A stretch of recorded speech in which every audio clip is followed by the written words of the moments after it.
REUTERSThe approach to Britain's future ties with the EU is already dividing the cabinet. The Prime Minister's message is thought to have been a warning to her closest ministers that she expects them to work hard during EU talks over a post-Brexit trade deal, and not bow down to EU demands without negotiations.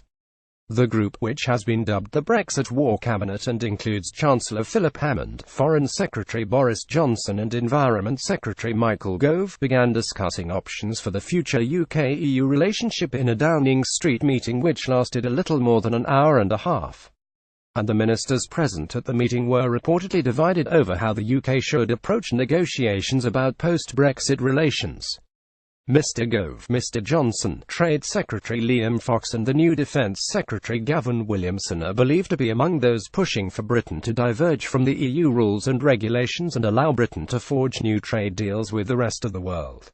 On the other side of the debate were ministers including Home Secretary Amber Rudd and Mr. Hammond, who both backed Remain in last year's referendum, who are believed to be keener on closer alignment with Brussels to ensure the UK retains close ties with the EU. While ministers did not come to an agreement on a position, there was talk of gradual divergence to slowly move the UK away from EU laws after Brexit and the conclusion of a subsequent implementation period in 2021, a cabinet source told The Telegraph. The majority of those present, who also included Damien Green, David Davis and Greg Clark, were behind the idea of gradual divergence, as opposed to a sudden change.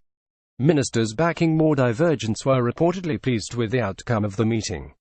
The source said the divergence group of ministers were happy with the meeting. They felt it was positive. There was a feeling in the room that the majority of those present were leaning towards the divergence that Boris Johnson, Michael Gove and Liam Fox flew the flag for. The end state of Britain's EU exit will also be discussed in full cabinet on Tuesday, but it is thought it will take several meetings for the government to come to a final decision. Party splits on how Britain should quit the EU could upset Brexit progress on today's War Cabinet meeting came shortly before Theresa May addressed MPs for the first time since the EU 27 leaders agreed enough progress had been made during the first phase of Brexit talks to allow talks to move on to the future EU-UK relationship.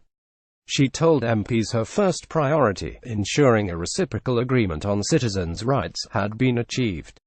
The Prime Minister also confirmed the divorce bill, which at one point was reported to be more than £100 million, will be £39 billion after she managed to bring the figure down, the equivalent of around 4 years of EU membership.